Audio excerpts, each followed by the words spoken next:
Hey, I'm Adam. I'm Brian. Of Everyone Has a Podcast, and you're listening to Pop Goes Your World. If you haven't already, subscribe on iTunes. And while you're there, please leave us a rating and review. And now it's time for our feature presentation. I'm Chris McBrien, and the pop culture from Generation X is everything to me. And I'm Derek Myers, and I'm here to educate Chris on the great pop culture of today's generation. Episode 210, Passengers Movie Review.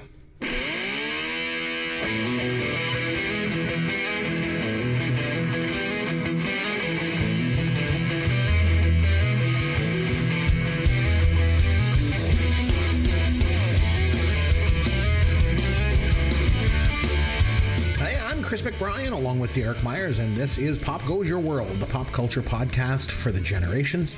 Time once again, Derek, for a newer movie, something from the millennial or even maybe the Gen Z generation. And then, Derek, we can obviously thank you for this one because we're going to be taking a look at the 2016 film Passengers. But before we get there, what is new in the world of pop culture for you, my friend? Well, after many weeks of not watching very many documentaries and watching a little bit of everything else, this week I watched 3 documentaries.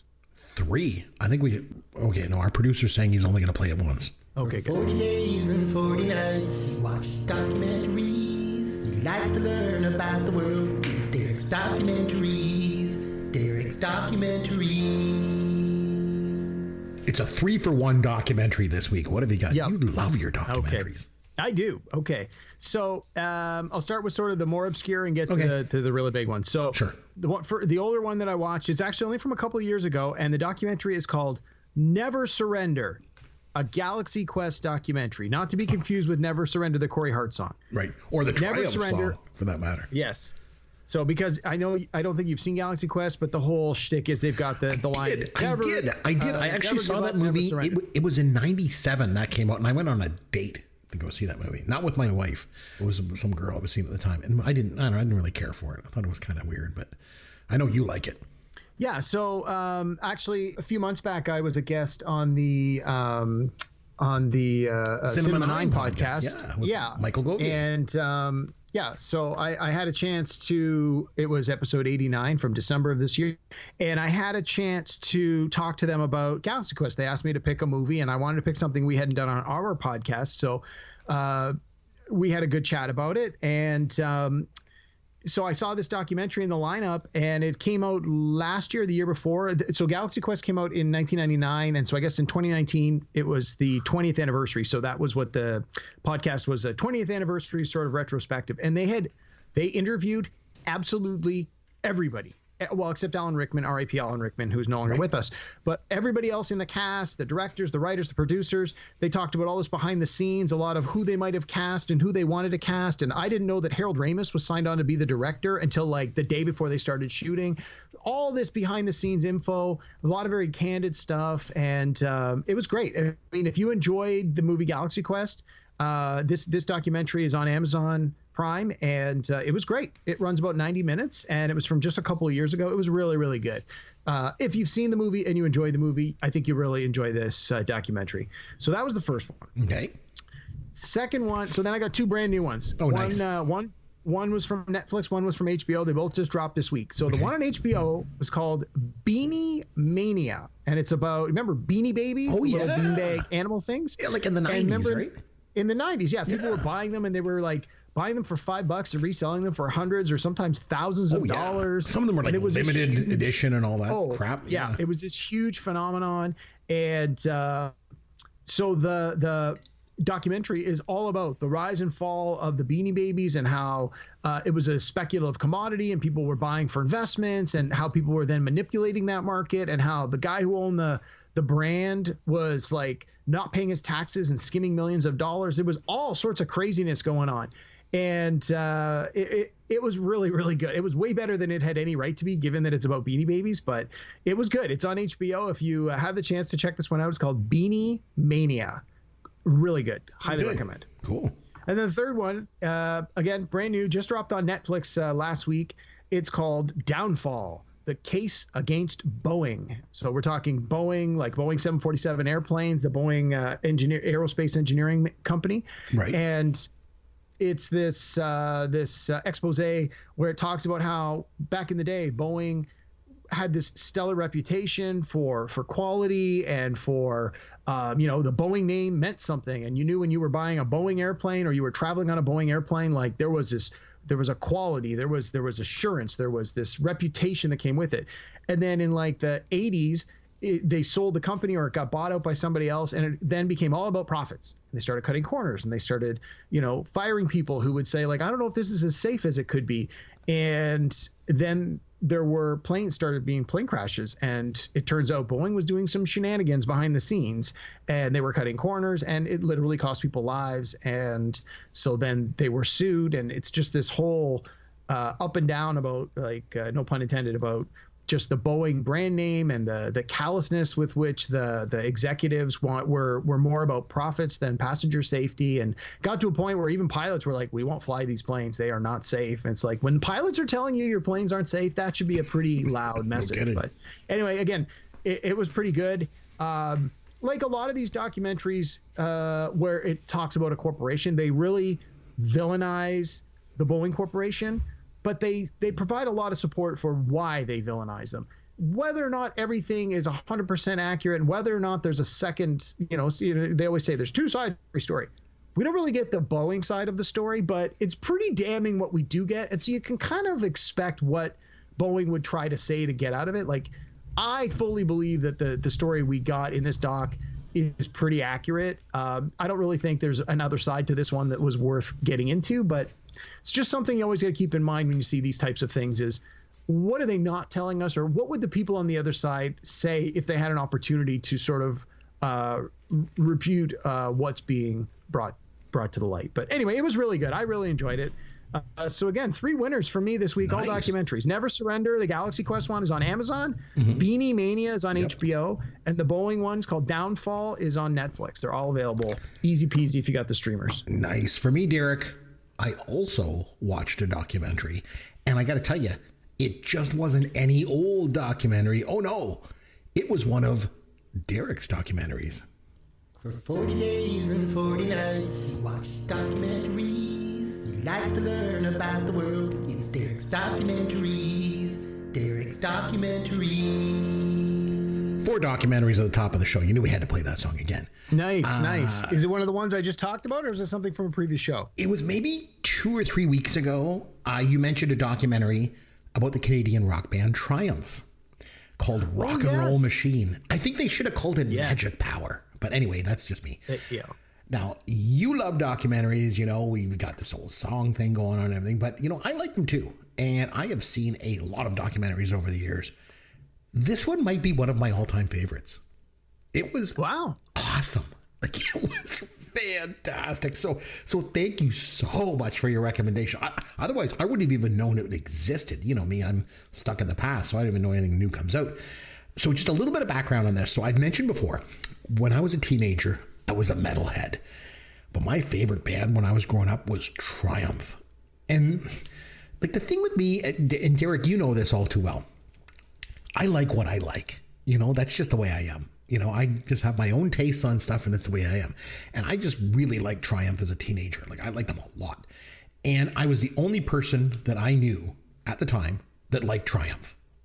And everyone was always saying to me, like, they'd be like, why do you like Triumph so much, man? Like, they're not really heavy metal. They suck.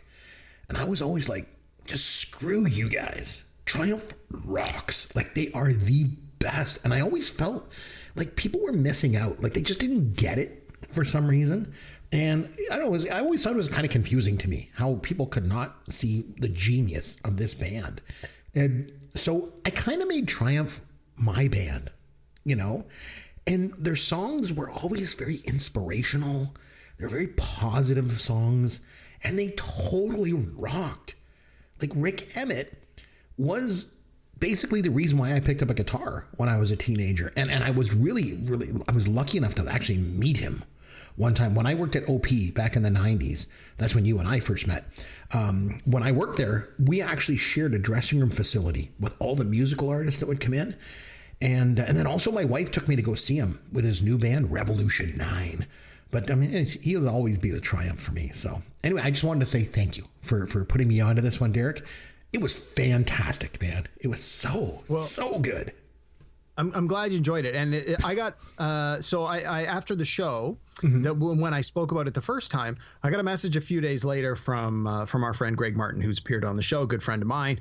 And he's a big music guy. He was on the show that he was on with us. We talked about music. He messaged me and he said exactly what you said. He goes, I like music documentaries. I've seen a lot of music documentaries. I may not have sought this one out if you hadn't recommended it, but he goes, I loved it. I thought it was great. And he pointed out to me that I didn't know the guy who directed this documentary has done like 8 or 9 other music documentaries, including, he said there was a really good one he did about Rush a few years ago. And he's like, okay, man, I know you're a big fan of Rush. And he's like, I know you love documentaries. And he's like, if you thought this Triumph one was good, he goes, make sure you check out the Rush one. So when you've got a director that specializes in this kind of storytelling, by the 9th time around, you got to think they're getting pretty good at it. So I think it's a combination of how much we enjoyed the band and the story and the legacy of it, but I think it's also that the people putting the documentary together clearly are talented folks that have had a fair amount of practice doing it. So yeah, it's just all the right pieces came together for this one. For me, Triumph just kept getting better and better and better and better. And that's pretty rare because a lot of bands, like, a lot of bands, they peak early. They'll come out with a really, really cool, debut album, and then there's just nowhere to go from there, right? And then they just kind of like try and find themselves or try different things. But Triumph just kept getting better and better, man. They were so good. Here's something I got for you. Here's your dad joke of the week. So I was thinking, since we're doing Passengers this week, and it has to do with space travel, I thought I would do kind of a space dad joke for you. I tried to keep it related, as much as I can. Okay, so Derek, we're gonna get this one bleeped out, or is this a family friendly joke? No, this one's family friendly. It's not like a dirty dad joke. Like sometimes I go there. Okay, so Derek, why do people not like the restaurant on the moon? I have no idea. There's no atmosphere.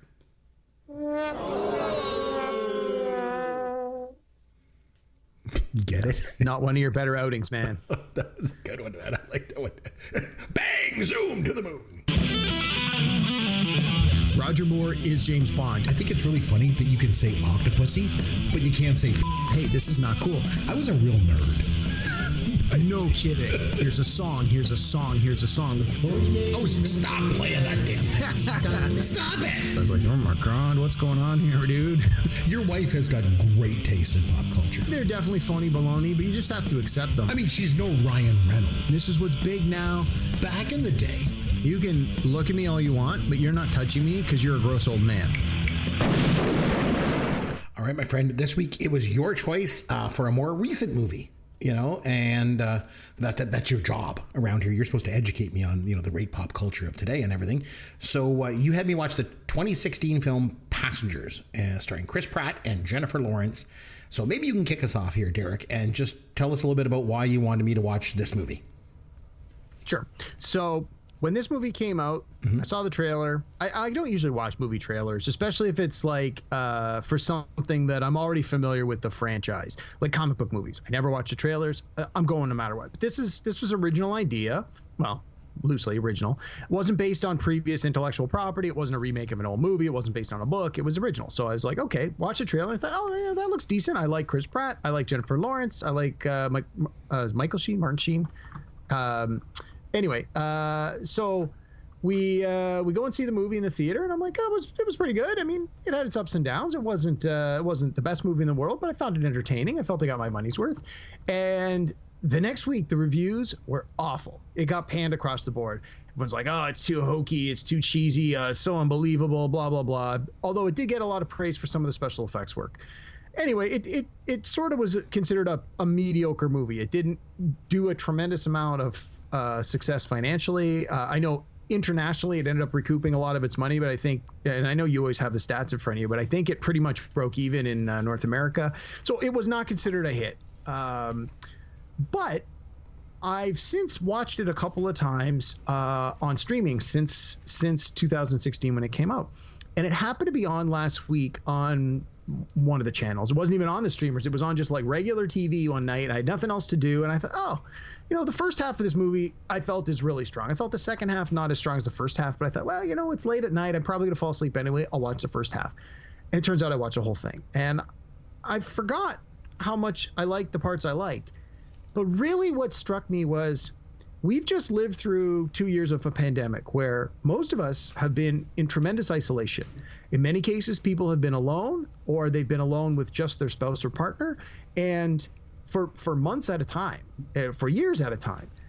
And with that life experience hopefully behind me, going back to watch this movie again, which really, in order to sort of hit the right stride, you really have to feel the isolation of the main character for the first half an hour of the movie before he decides to make the decision he makes to wake up Jennifer Lawrence. And then now you've got the two of them. I mean, you can't really be in isolation if you're by yourself, but the two of them are now alone on this ship, in theory, for the rest of their lives.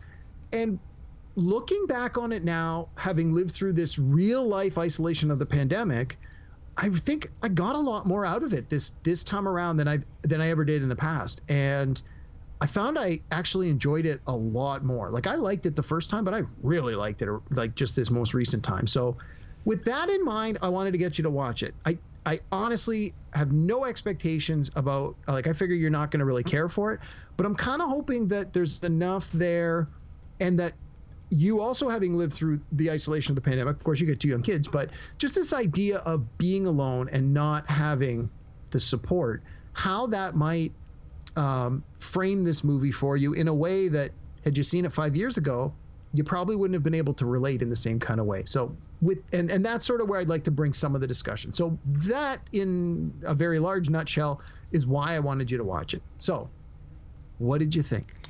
I thought it was sort of style over substance, I guess, is the best way I can kind of describe it. I thought it was, I kind of agree with the critics on it a bit. Before we get into that too much, you had mentioned about the numbers. So it cost $110 million to make this movie. So it was quite a technical looking movie too, I thought. It didn't make its money back domestically. It only made $100 million at the domestic box office. It did make it back worldwide. So it finished 59th. Let me just take a look here. It finished 59th at the box office the year it came out. Now, that's a little bit skewed because, I mean, it only made $55 million in 2016 because it came out in December 21st. So it ended up making $100 million. So it got passed that year by such luminary films as Neighbors 2, Sorority Rising, My Big Fat Greek Wedding 2, and Boo, A Medea Halloween. So they should have called My Big Fat Greek Wedding 2, My Big Fat Greek Wedding 2 Electric Boogaloo. That would have been better, I think. But yeah, I don't know. It was okay. So going into this movie, I want to explain kind of some thoughts that I had. So first of all, I tell my wife we got to watch this movie Passengers, for the podcast, and she's like, "We've already seen this movie," and she's like, "Derek or Yancey's already made you watch this one." And so I actually had to go back on our website and go through the list of the episodes that we've done just to be sure. Now, it turns out we never did this for the podcast, but it got me thinking, and I was like questioning myself. I'm like, had I already seen this movie? Like, I started thinking about it, and then just this idea of Jennifer Lawrence, and she's waking up in space, and I thought this sounds kind of familiar to me, actually. Maybe I did see it, but when I sat down and watched it, it turns out I didn't. I once the movie started, I knew I realized I had never seen this before. So one of my first thoughts going into the movie was, oh man, here's another dystopian future movie. Like, what is it with you and Yancey and these dystopian future movies? You guys really like these kind of things, eh? This isn't a dystopian future movie. What are you talking about? Well, I mean, they have to leave Earth because Earth is crappy or something like that, and they got to, I don't know. That was never established in the story. No. All right, well, whatever. I will say I was pretty stoked about watching because I love Jennifer Lawrence. I mean, she is just absolutely the greatest thing. I absolutely think she's great. She's beautiful. She's talented. She seems like she's like normal. Like, she's like a decent person in real life, it seems. Like, I mean, I don't know. But, and I don't know if this is a thing or not, but I call her J-Law. So that's what I'm going to refer to her as. But like I say, my wife... Like the kids say. Exactly. She's fat. P-H-A-T, like the kids say. So she's they haven't J-Lo. said that in 20 years, bud. That's what my son always said to me. He's like, no, nobody says those kind of things anymore, Dad. I'm like, okay, good enough. But yeah, my wife, she just kept saying, no, we've seen this movie. I don't know what she was talking about. Maybe she got confused, and this is a movie she went to see with her boyfriend on the side or something like that. I don't know. I should maybe take a look into that, Derek. I don't know. But she insisted she's seen it. But like I say, it was new to me. So right from the get-go, I will say the movie is absolutely stunning visually. Yes. Like both the special effects and J-Lo, for that matter. And Chris Pratt. Don't forget him. That guy's a real looker. Cleans up his act a little bit, yeah. Yeah. I mean, he's no Matt Damon. But I mean, like Chris Pratt's like, he's pretty hot, no doubt about it. The scene. Well, and he was just recently, like around this time, would have been doing Guardians of the Galaxy, and I mean, right. If you get cast in a Marvel movie, you got to look the way the comic book characters are drawn. So this was when he got into shape and got all buff. And he was in like the Jurassic World movies and stuff like that. So yeah, it's a pretty big thing there for a while. That's the one scene when he's naked in the shower, and my wife is like, "Man, he's pretty hot," and I'm like, "What do you mean? You get to see that kind of a hot body coming out of the shower every single day? You know, I'm practically Chris Pratt's twin, for crying out loud." It's like watching this movie is like looking in the mirror for me, you know. But are you drinking again, Chris? You don't usually start drinking till after we finish recording, but as long as you're having fun with it, bud. Jeez. I don't know. Why does my wife have to go to the movies with other guys when she's got me at home? Like, I mean, jeez. So anyway, I get it. You're still doing dad jokes. Okay. Yeah, that's why. So the movie, like I say, it looks great all around, you know. But I just kept thinking again, like it feels like style over substance. The movie feels a little bit empty. It feels a lot empty. And I got to be honest, I found myself kind of checking the hockey scores instead of watching it half the time. Except when J-Lo was on the screen, of course. But when it was just Chris Pratt, I'm not watching. I just look in the mirror if I want to see that, for crying out loud. But it's funny, you mentioned the part about the isolation. Like, I didn't get that from the director. I didn't really feel like he dug into that enough to really, really give that sense of isolation that I was looking for. I don't know. I mean, I know it's there, but it didn't grab me emotionally. That was my take. But I think, and that I think is what was one of the big critical things that critics latched onto when it first came out. And I, to a certain extent, would agree with that, or did agree with that. But I found that when I just rewatched it, I felt it was done very well, because I thought of my own experiences of being locked in for the pandemic. And it's like, at first there's the emotional, I'm upset, I'm afraid, I don't know what's going on. There's this fear, there's this, oh my God, what's going to happen? Is the world coming to an end? Am I stuck at home forever? Do I have enough food? There's the fear of the whole thing where he goes to the food replicator thing and he's like, I want a specialty coffee. And they're like, you didn't pay for that. All you got is black coffee. And, again, I could relate to that, because when the whole pandemic started, it's like certain things were now scarce and you had this hard time finding supplies. And then through the course of the movie, it's like, at first he's really driven. I'm going to find a solution to this. I want to do what I need to do. And then he gets to a point where he sort of gives up. I'm going to stop. I'm going to just eat and drink and get fat and grow a beard and not clean myself and not put pants on. And I got to admit, that was me during the pandemic for a few months, as it was, I think, with a lot of people. And so, again, I could really identify with the stages of how they showed this character once he realized this certain reluctance, this acceptance of, oh, well, it's never getting any better. I'm just going to give up and indulge. And then he gets motivated. And he decides that, maybe the thing to do is potentially to wake up Jennifer Lawrence's character, and so he's not alone. And that motivates him. He starts to get in shape. He starts to clean up his act. He starts to, he moves into the nice room. He does all these things to start to better himself. And again, for me personally, during the pandemic, that's what I did. After a few months, it's like I'd put on some weight. I wasn't happy with the way I was looking. And it's like I started exercising. I started eating better. So I really felt a kinship to this character, because I had lived through something like this. And when I watched this movie the first time, I didn't have any of that frame of reference. And that's why I really just felt the movie was so much stronger this time around. That's an interesting allegory to make. So I think I will give you that. You know, that is something. Much like my doppelganger, Chris Pratt, I also grew a beard, just like you did at the beginning of the pandemic. So I guess, you know, there's that. Another thing that I have in common with him. So like you say, he lives alone for like a whole year, and then he tries to keep himself entertained. And he's got that android bartender for companionship. And then there's a scene where the bartender tells him, you know, live a little, I think is the way he says it. And so he goes out and does stuff like bungee jumping out into space, you know, and then he's had enough, right? So he like contemplates suicide, and then he sees J-Law sleeping in the capsule.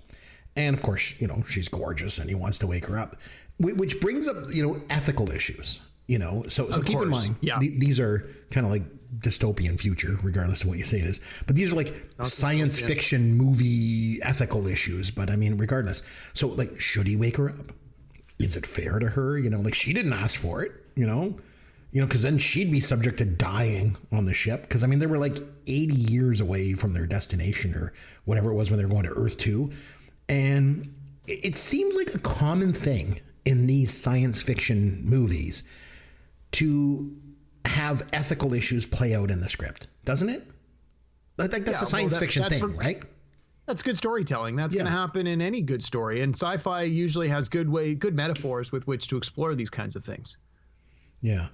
So he decides to open up her capsule, you know, which of course, like when he did that, like I just thought, okay, this is setting up a totally predictable script. You know, to me, it just telegraphed the whole movie because after all, it's a Hollywood movie. So it has to go boy meets girl, boy loses girl, boy gets girl back. That's the way the script is going to go. They all go that way. So you just know, you know, when he lets her out, she's eventually going to find out and that he woke her up. And that'll be part of the script. That's when the boy loses girl in the second act.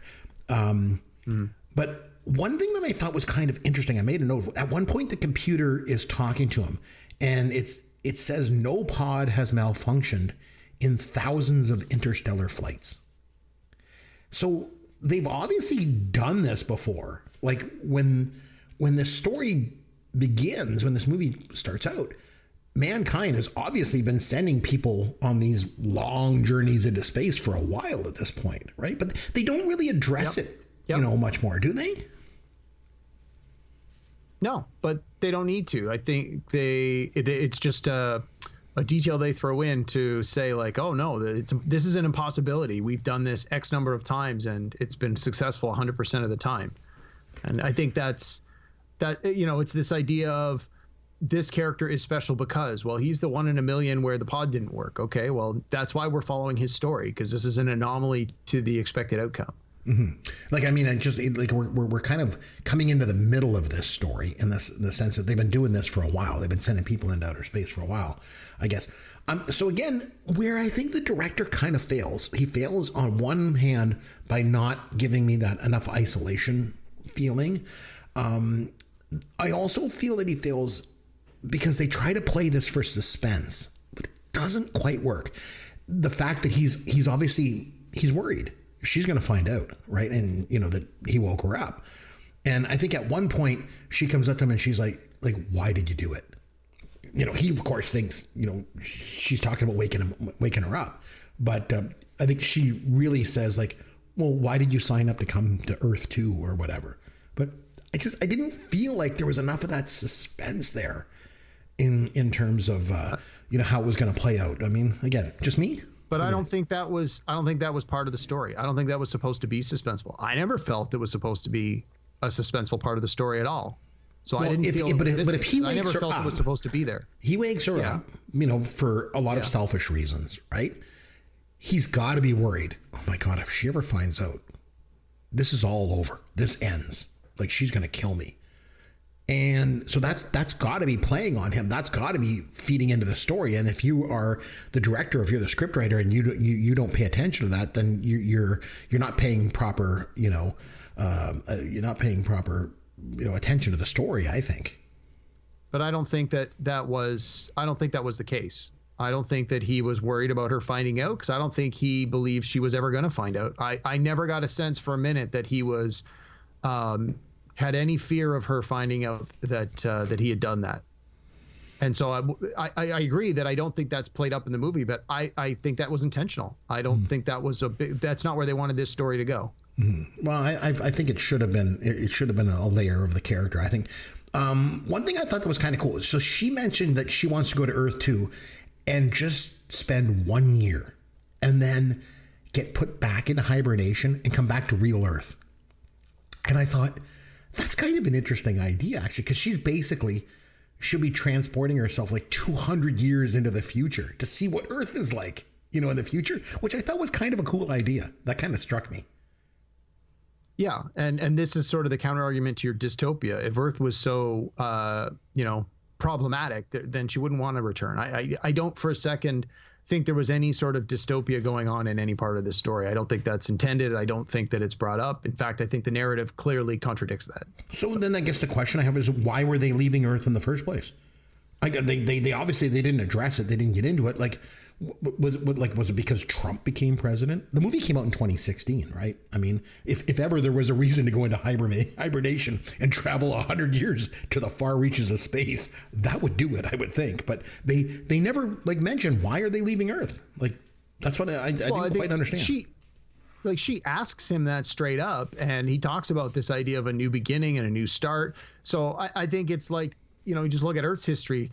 There were times when people wanted to leave where they were because they felt they could get a better life, a fresh start, leave their problems behind and go to a new country or a new continent. Now wasn't obviously always the case, but some people, that was the reason behind it. And I think that was supposed to be, it's supposed to be this idealistic, people obviously paid money to do this. This was a choice, and this was something that only the well-off had the option to do. Because Chris Pratt even talks about it, how his ticket was heavily discounted because he had a desirable skill set.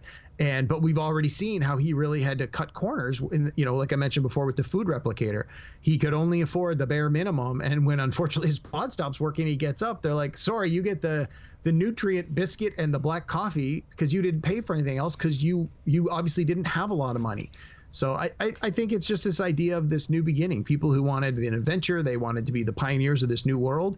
And if your world is so technically advanced that you can do interstellar space travel, I got to think that you're not going to build a log cabin with an axe and a saw. You're probably got some pretty advanced technological ways of setting yourself up in this new world with very minimal effort from the outset. I think at one point she kind of says to him, she's like, "Well, we're stuck here together. So what are we going to do?" And he's like, "I got an idea." And he takes her to this video dance party thing.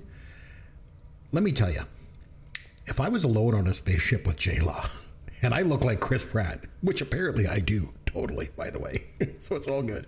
But if I was alone in space with J-Law and she's like, "What are we going to do together?" Video dance party probably wouldn't be number one on my list. I'm just saying. I can tell you that. So. Chris, women got to be wooed. You can't just. True. What do you expect him to do? Jennifer Lawrence, I think we should go to this Sweet and Bone. Come on. It's a family film here. He's got to convince her. He's got to, he's already in love with her. He's had a year to fall in love with her or the idea of her. She's just meeting this guy. So. He's got to take it slow. He's got to let her decide that, she wants to be with him. I mean, I would think regardless of how it plays out, you got one man and one woman. Eventually, you're going to run out of other things to do, and you're going to be like, there's no one else here. Why not? But, that's not how they chose to play this movie. Yeah, one thing that I want to just mention about the pacing a minute. So we talked about, you had said that, you would have liked to have seen a greater exploration of the isolation at the beginning.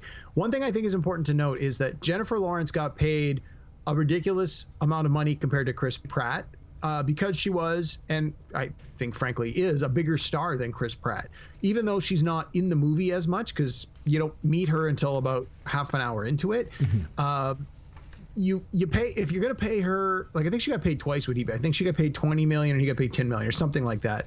If you're going to pay her twice as much as you're going to pay him, which I have no problem with, you don't want her character to only be in half the movie. You want to get her into the movie as fast as you can. And I think if I had to guess, that's probably why that isolation part isn't played out and doesn't take up more of the movie, because they want to get their bankable star on the screen as early as possible. And even when you first meet her in this movie, she's Sleeping Beauty under glass. She doesn't actually have any dialogue. And then he starts to watch the videos of her so you can start to hear her. But until she can actually get out of the pod and start to actually act and interact with the movie, like, a lot of time has passed. So I think if there was a director's cut for this, I'm certain there is not, but if there was, I think that would have been something that would have been interesting. Like you said, to get another 15 minutes or so of Chris Pratt by himself, to see him sort of go through the emotional stages of isolation would have helped a lot, I think. I think there was enough in there that you get the point, but I agree that more of that would have gone a long way. That's a good point, and probably another reason why the movie is flawed, because it focuses on the wrong things, right? Trying to get the star on screen more, as opposed to, really, paying homage to the story. So just going back for a second, how you mentioned how he's got to woo her a bit, and I think you're right, because they do all these things together, but the one thing that seems to really get her is when they go out on that sort of tethered spacewalk, and it just blows her mind. So I think, obviously, to win over a girl like J-Law, all you got to do is take her on a tethered spacewalk. So you do that, you're golden. But the other thing I couldn't help but think was, I bet J-Law wouldn't make it with me if I were the last man on Earth. And that's pretty much what's going on in this movie. If J-Law and I, man on a spaceship, though. I know, if J-Law and I were the only two human beings alive for 90 years together, I'd be getting nothing. I'm just saying. Even though I look like Chris Pratt in the shower, apparently. But so I have some questions for you. I always do for these movies. Why does the bartender spill the beans? Other than obviously to further the plot, and lead the script to that predictable second act that I was talking about. Why does he tell her? I didn't understand that. She says something to prompt it, because he had originally agreed not to say, and then Chris Pratt's character says, "We have no secrets," because he had said, "Keep this secret from her," and then he'd said, "We have no secrets," which I guess in robot mind is, okay, well, then the previous request to keep a secret is no longer necessary to be a secret. And then she says something about, I can't remember. Oh, he's so excited about tonight. And then Michael Sheen was like, yeah, he's been planning this for a year or something. Okay, and she's makes sense. That makes sense to me. Okay, I get it. But yeah, to your point, it is very contrived, and you need that scene to advance the story. You have to. Yeah. Once the ship really starts to go crazy, if they were already working together, there would, if you didn't have that conflict, the fact that they are at odds with each other does just sort of add to the, oh my God, well, they're fighting and now the ship is fighting against them. It adds layers to the story to try and make it more thrilling and entertaining.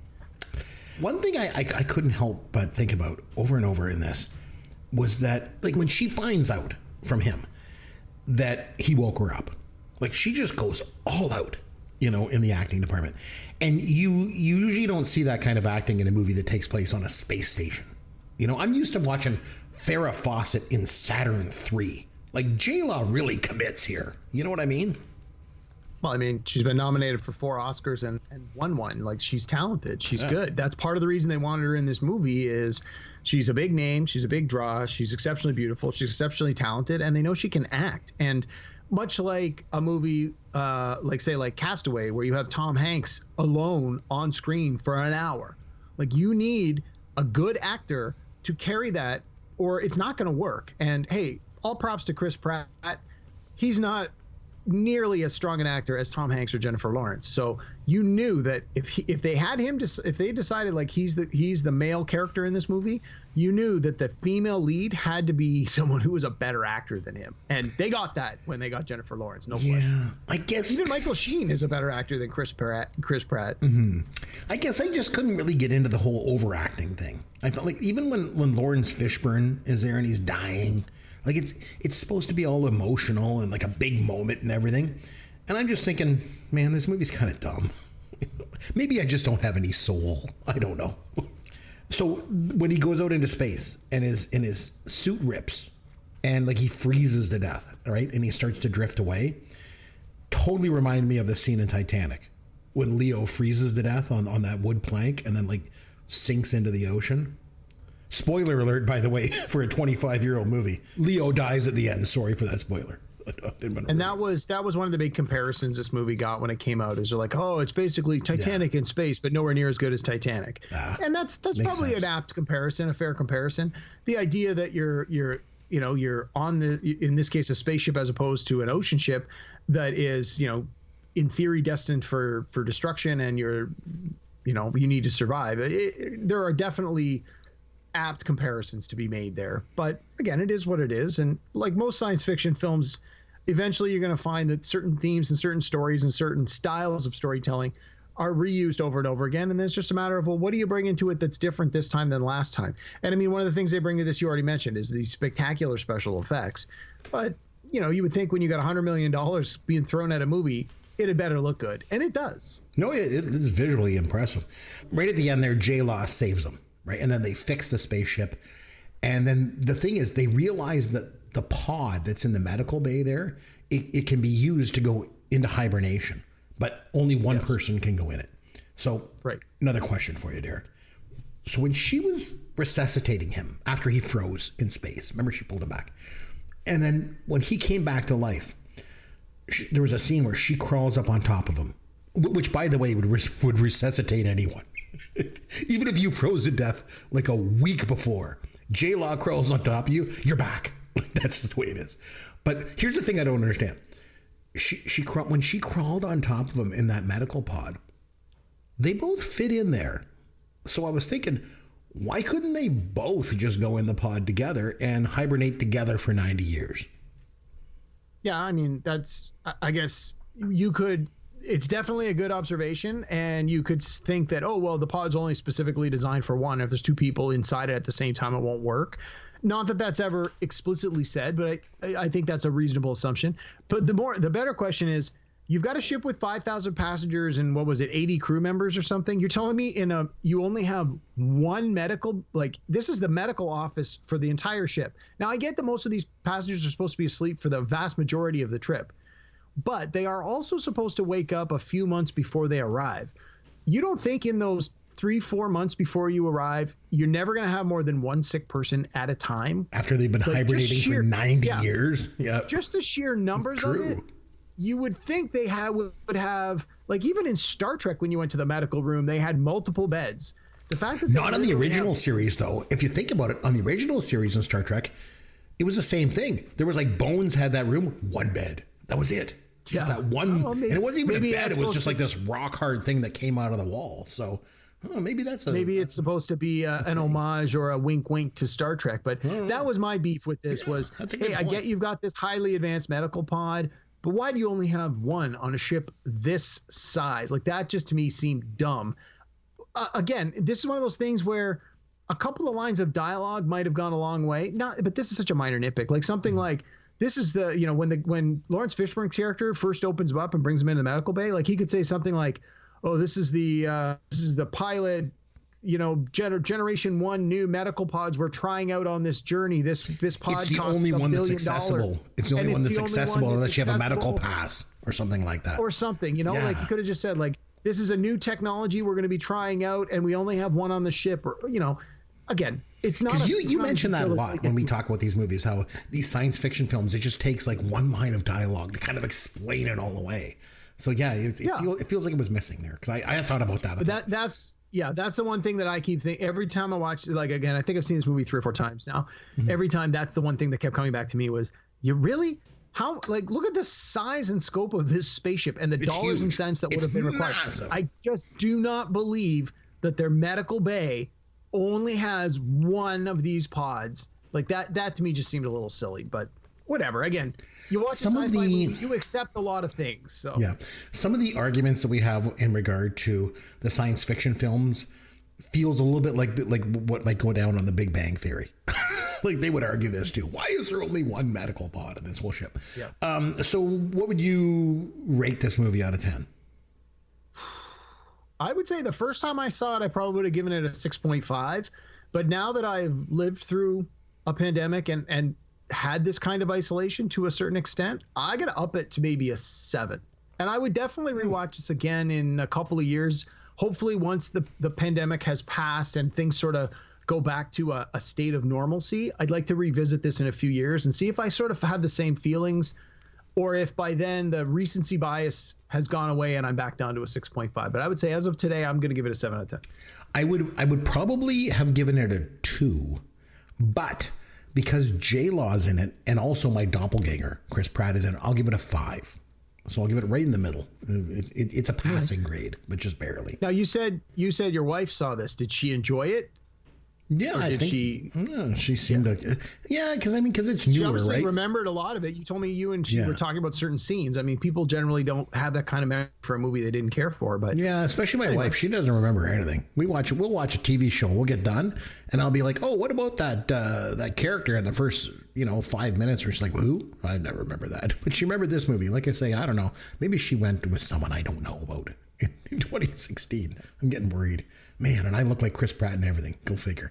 All right, let's have some fun with Caveman.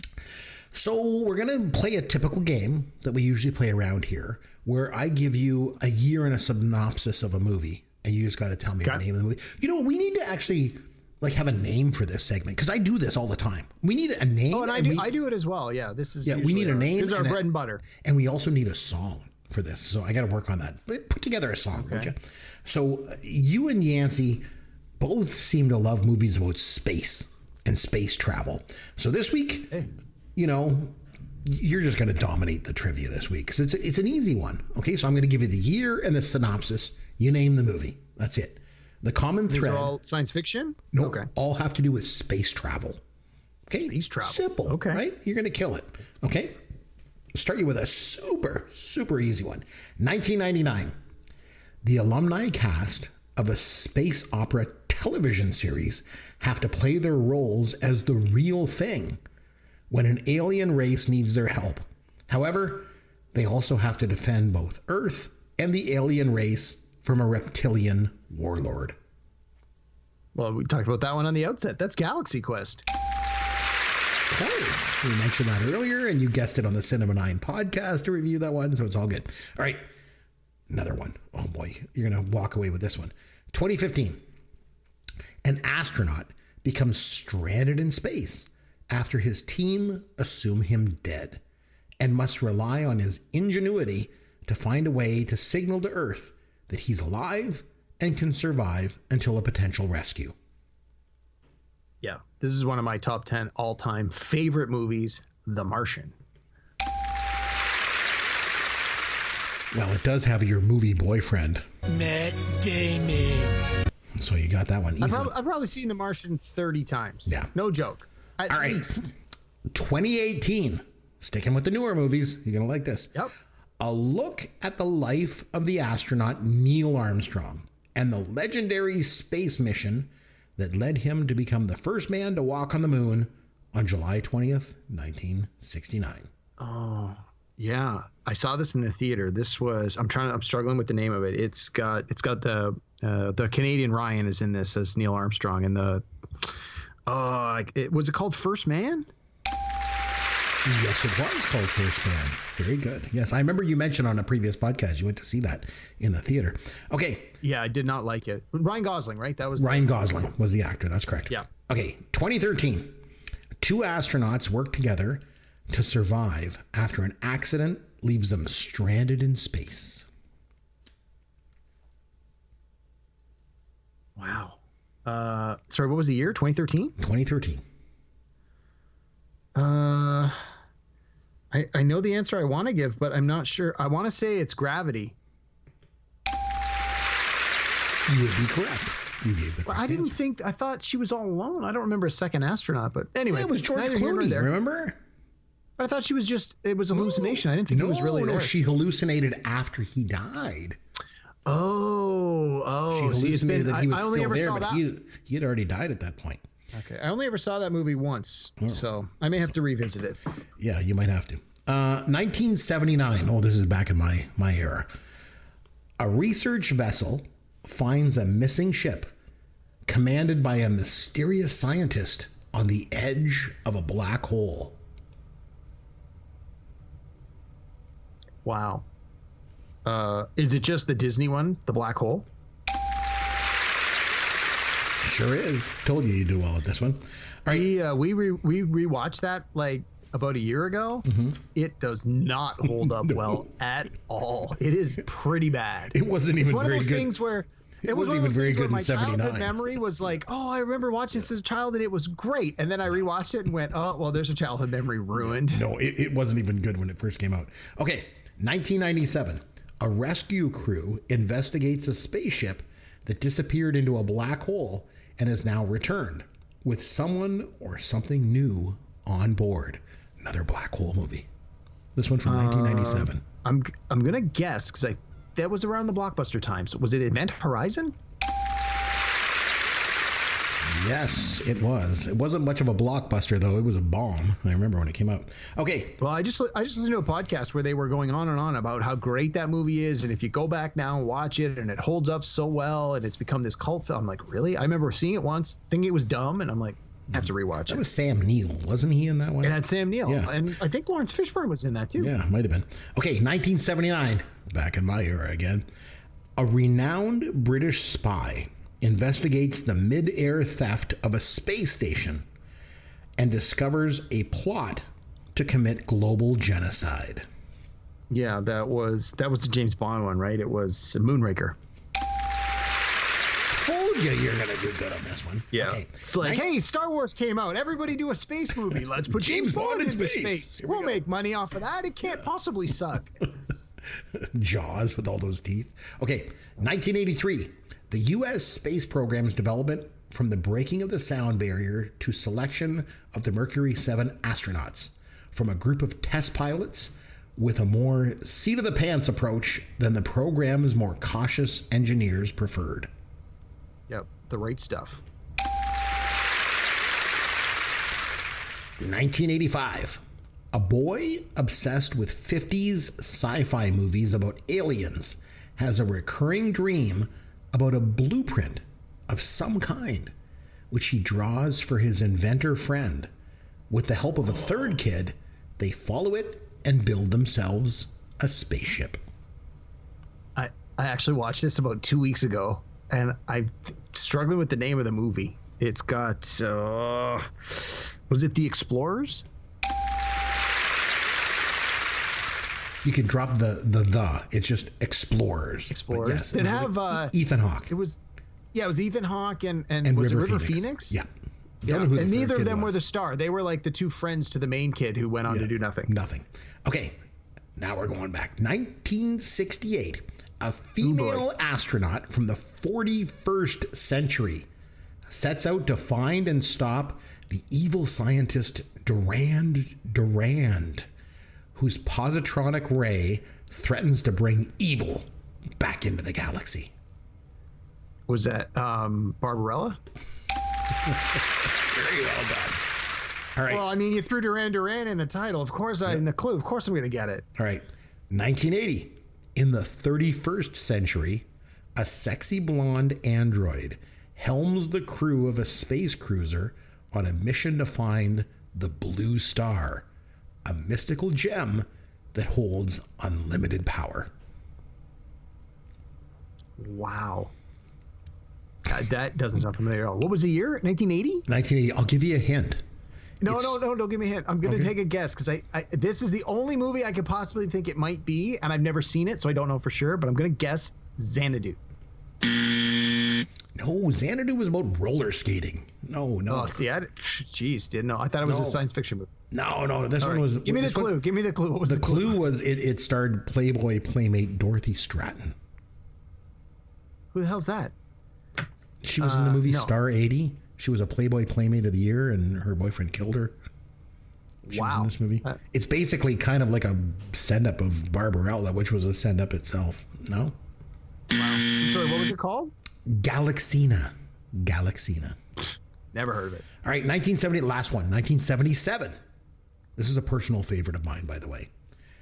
When the first manned flight to Mars is deemed unsafe and scrubbed on the launch pad, anxious authorities must scramble to save face and retain their funding. So, an unthinkable plot to fake the mission is hatched. It's from 1977, right? Correct. Okay, I got it. Star Wars. No, unless Star Wars had. But you said it was your personal favorite. You can't deny that 1977 movie that's your personal favorite is Star Wars. So I think I got enough of the clues right that I should at least get a half a point. Did Star Wars feature O.J. Simpson? Because this one did. It's Capricorn 1. Capricorn 1. So never. Personal favorite of mine. I always liked that movie. I'm sure it would have been bigger if a little movie by George Lucas didn't come out in 1977 and probably steal most of its thunder. Yeah, exactly. So next up, we've got a little bit of vacation time coming up. You and I. Next week, you're on holidays, and then I'm away for a few weeks. I'm going to go meet Yancey, by the way. First time ever. I'm actually going to meet him. Does he know that, or are you just going to show up at his door? I'm just going to show up and knock on his door. He doesn't know I'm coming. We'll see. So we're going to be back in about 3 weeks' time. So in the meantime, our producer Sloth, being the good person that he is, he's come up with a couple of best of shows. So, but when we come back, though, it's going to be time for another pop culture fantasy draft. So this time it's over to me to pick a year to draft from. And as always, Derek, you and I each have to draft a pop culture team of 3 movies, 3 TV shows, 3 songs, and a personal pick from a year in the 80s. And since it's my choice, we've already done 1981, 84, 85, and 89, right? Yep. I'm going to go with 1982. Just recently, you sent me a list of songs from 1982 you were listening. I'm assuming you were listening to on Sirius. Yeah, they do every week they say this year, this week in this case it was this week in 1982. Here was the top 40 countdown. So this week's happened to be 1942. And once I heard it, I sent you the list because the number 40 song was from Bob and Doug McKenzie. Yeah, 1982 was from Bob and Doug McKenzie. Yes, Take Off to the Great White North was number 40, which is a top 40. Oh, nice. Featuring Geddy Lee of Rush. Yeah, and then number 1 was Centerfold by the Jay Giles Band, which in 1982 was one of my all-time favorite songs. So there was a lot to like on that list. Which is why I liked that list a lot. It was pretty cool. So I was 12 years old at the time, so I'm going to have some amazing nostalgic memories for this one, I think. So that's what we're going to do. So we're going to take about 3 weeks off as we go on vacations, here for the winter and get through our winter here in Canada. And then when we come back, we'll do the pop culture fantasy draft from 1982. But until then, this is Chris McBrien on behalf of myself and Derek Myers. I want to say thanks for listening to Pop Goes Your World, the pop culture podcast for the generations.